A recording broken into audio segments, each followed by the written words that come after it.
también a su señora esposa Lilia Paredes, y vamos a hablar de la situación de su patrocinado y también de lo que ocurrió el día de ayer, esta prisión preventiva de 30 meses contra Jennifer Paredes, la cuñada hija, porque sienten algo muy fuerte, ¿no?, que ha sido considerada como miembro de la familia muy cercano, y también del alcalde de Anguía, Nenil Medina.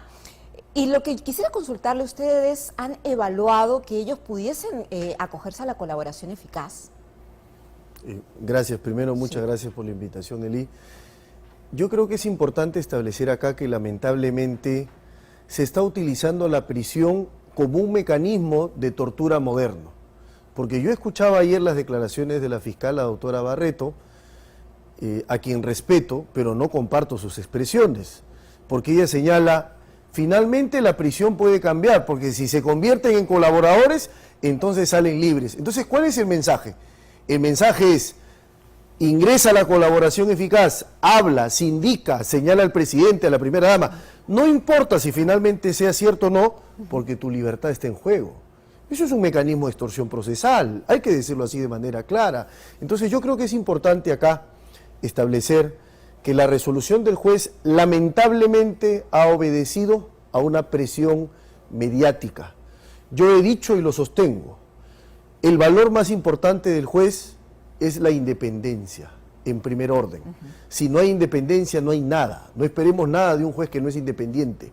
Y lamentablemente hay jueces que son permeables a la presión. Por eso es que la decisión del juez Gómez es una decisión popularmente correcta, aplaudida por las mayorías, pero jurídicamente insostenible, porque va en contra de todos los estándares fijados, no en el Perú, sino por la propia Corte Interamericana y la Comisión Interamericana de Derechos Humanos. Usted habla que el juez entonces, Johnny Gómez, habría tomado una decisión mediática, pero ¿en qué se sustenta usted? Porque lo cierto es que también habían antecedentes, indicios claros de que Jennifer Paredes habría dado y pagado estos depósitos por cerca de 91.000 soles que no cuadran con los ingresos que ella tenía. Entonces eso podría ser sindicado tal vez como una evidencia de que había alguna conducta errada o algo extraño al menos. Es una importante pregunta porque permite aclarar lo siguiente. Una de las imputaciones de Jennifer Paredes es el tema del lavado de activos. Y los abogados sabemos que el tipo de elemento de convicción o prueba, como quiera llamarse, respecto al lavado es la pericia.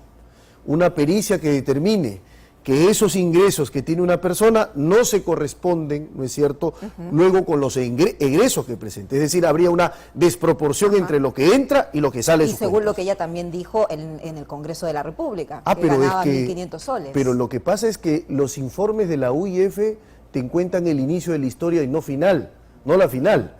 La parte final, ¿quién la determina? La pericia. La pericia dice, luego de haber examinado, escrutado durante un periodo de tiempo, ingresos y egresos, podemos concluir, dicen los peritos, y acá no hay pericia, de que estos ingresos no tienen justificación con sus egresos o que estas salidas de dinero no se corresponden con los ingresos que tiene esa persona. Porque una persona puede tener ingresos de diversas maneras, por préstamos, por haberes, por honorarios, por lo que fuere, pero eso tiene que determinarse en la investigación. Yo no soy enemigo de que se investigue, soy enemigo de que se dicten prisiones apresuradas, precipitadas e innecesarias. El caso de Jennifer Paredes es un claro ejemplo, es un antimodelo de lo que debe hacerse, es un ejemplo de lo que no debe hacerse. ¿Cómo puede imponerse 30 meses? Fíjense ustedes, vamos acá al primer punto de la resolución del juez. 30 meses de prisión, por un lado, pero la prisión que dicta el juez es para que se acabe el proceso, no es una prisión por etapas.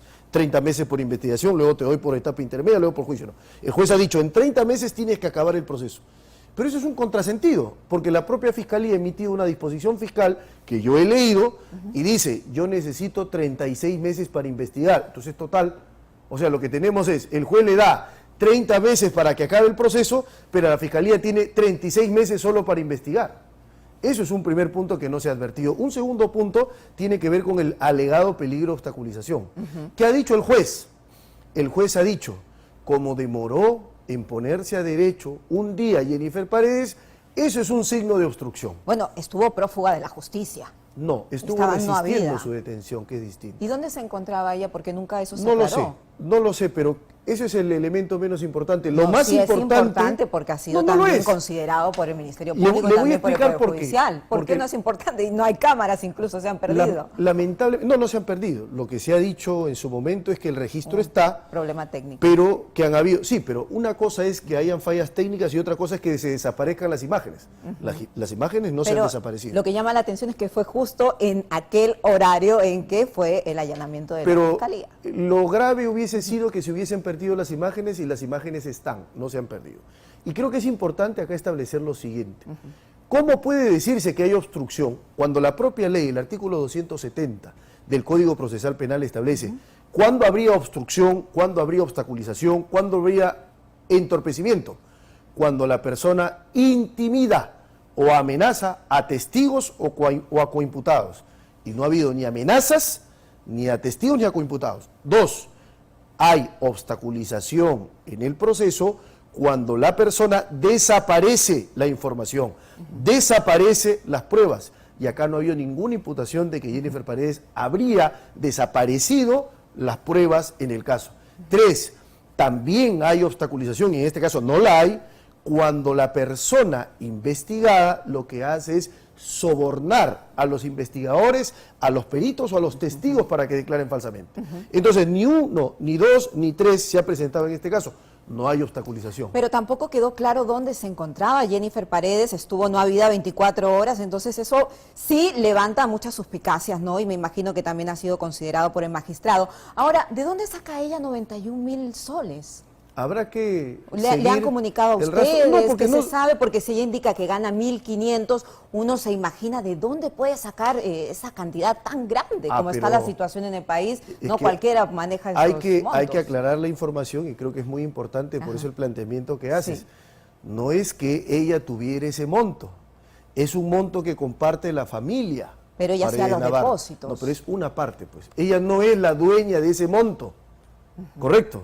Ella responde por una parte de ese monto, por eso es muy importante. O sea, era el tema como de la pericia. tesorera la que No, gestionaba no los la tesorera, ingresos. no la tesorera, Ajá. porque acá no hay organización. Que la fiscalía junte a 4 hermanos y diga acá hay organización criminal es una cosa distinta que de verdad exista. Las organizaciones criminales son como la Drangheta, son como la Tríada China, Sí. son organizaciones que tienen estructura, que tienen roles. Acá lo que plantea la fiscalía es una organización desorganizada, porque no ha sido capaz de establecer los roles concretos. Y lo voy a demostrar cuando toque mi intervención el 5 de septiembre, en el caso que se vea la primera dama. Pero has tocado un tema que me parece importantísimo. ¿Jennifer Paredes tenía derecho a resistir su detención? Por supuesto. ¿Por qué?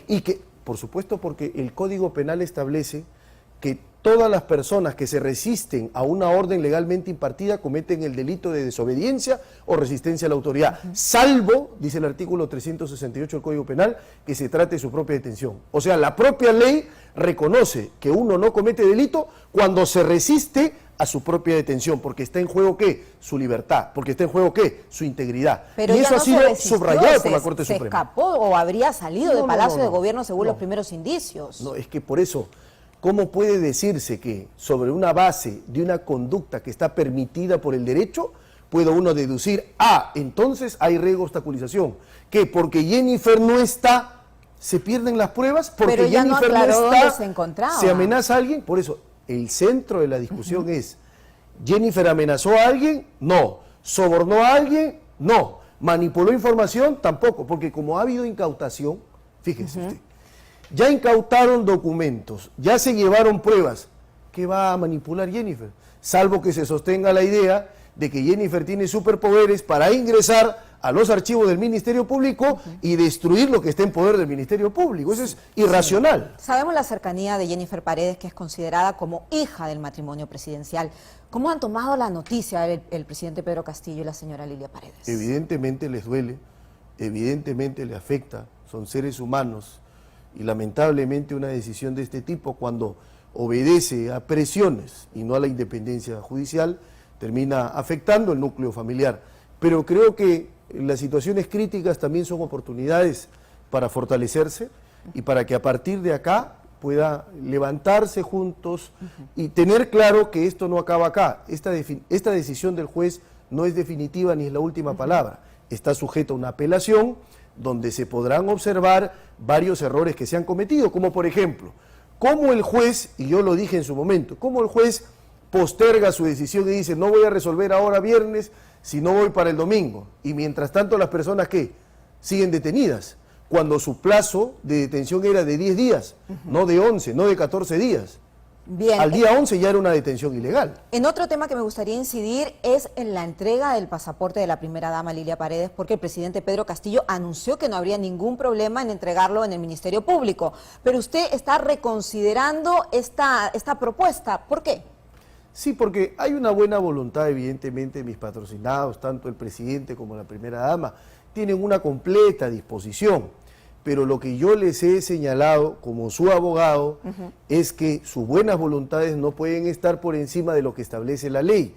Y la ley dice que nosotros como defensa tenemos que evaluar el requerimiento, observar si cumple con todos los requisitos de la ley, porque si no cumple, entonces ¿para qué allanarse o para qué entregar el pasaporte?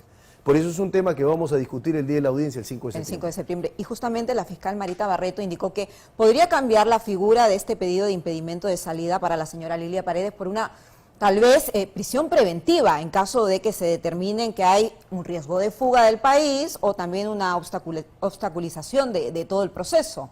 La doctora Barreto sabe, y lo ha dicho, que la primera dama no representa peligro de fuga. Porque si hay una persona en el Perú que tiene todos sus arraigos, es doña Lilia Paredes. ¿Quieren saber dónde vive? Vive en la residencia de Palacio de Gobierno. ¿Quieren saber con quiénes vive? Con su esposo el presidente y sus dos hijos Arnold y Alondra. ¿Quieren saber si tiene trabajo? Es primera dama. Entonces, si tiene todos los arraigos, la pregunta es, ¿qué peligro de fuga puede representar? Mucho menos de obstaculización. Entonces, sabiendo eso, la doctora Barreto conoce y sabe objetivamente que no pueden pedir prisión preventiva. Ahora, ¿cómo podría variar?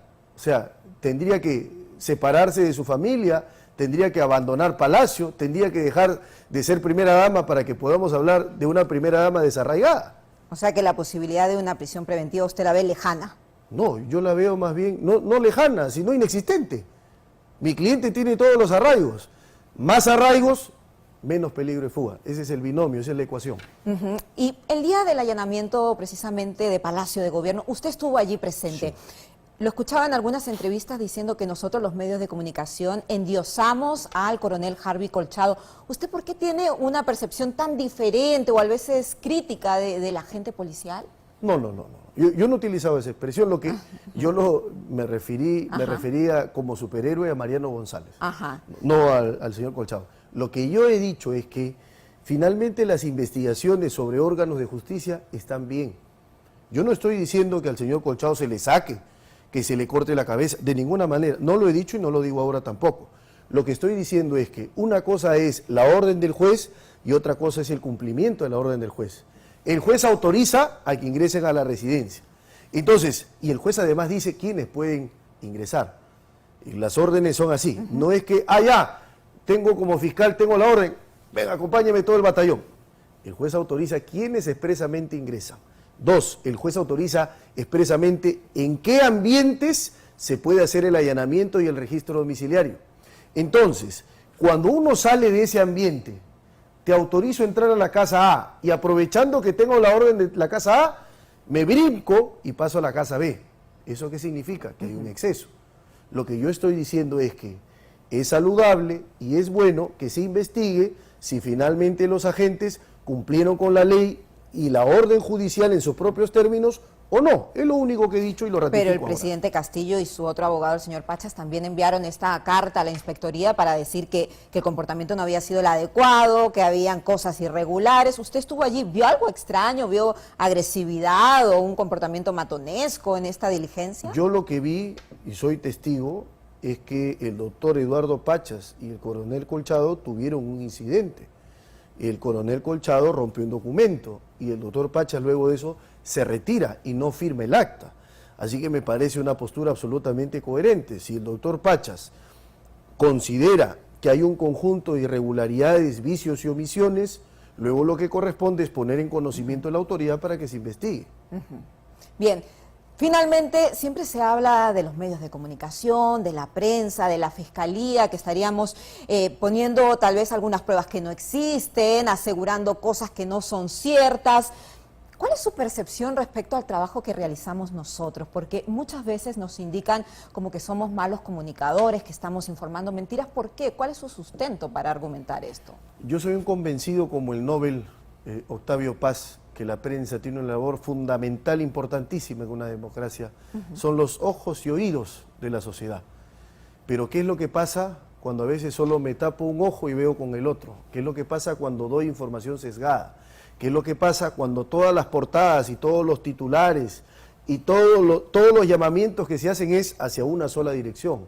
¿Por qué no el equilibrio informativo? ¿Por qué Porque no el presidente descargo? no nos da entrevistas. No, pero no necesitan eso. El abogado de Jennifer podría haber expresado sus razones, o lo que habría dicho el abogado de Jennifer o el señor Nenil se hubiese difundido tanto como lo que hubiese dicho la fiscalía, porque ambos importan o no. Es como que en un partido de fútbol yo me centro a ver, mira cómo juega la Alianza, y no veo cómo juega la Luz, la U. Entonces, si yo pongo las cámaras solo en la Alianza, entonces voy a decir, la U seguramente juega mal. Pero si yo amplío la cámara y veo a ambos y lo equipos, hacemos, ampliamos el espectro. No, pues, pero si tenemos la colaboración de Samir Villaverde, de Karely López, de los hermanos Espinos, y se suman y se suman y se suman declaraciones que coinciden, pues nosotros como medios de comunicaciones explicamos siempre en base a la hipótesis fiscal y a la colaboración de estas personas, pero nunca como algo de título personal. Lo que ocurre es que en el proceso penal las pruebas no se suman, no es aritmética probatoria, sino las pruebas se pesan.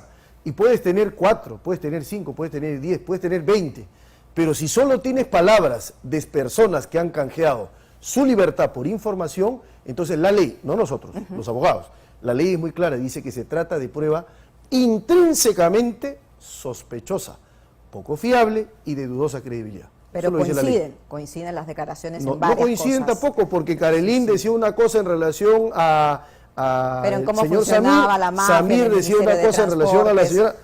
No coinciden en realidad. Sí, algunas sí. Bueno, finalmente usted también ha sido sindicado por un medio de comunicación como una persona que habría estado implicado en una denuncia de violencia familiar. Incluso usted, a través de su cuenta en Twitter, mostrado un comunicado. ¿Qué nos puede decir al respecto? Sí, que lamentablemente, con el afán de atacar al señor presidente de la República, ahora atacan a su defensa. Fíjate, en una guerra hay reglas y por eso existe el derecho internacional humanitario. Sería inconcebible que pase la Cruz Roja, yo agarre y le dispare. Eso es lo que está pasando acá. Pero usted tiene una denuncia. Y me atacan. Es que yo no tengo denuncia. Nunca, por violencia familiar. Nunca he sido investigado. ¿Y qué hay en el año 2017? Nunca he sido citado a declarar. Nunca, nadie en mi vida ha hecho eso.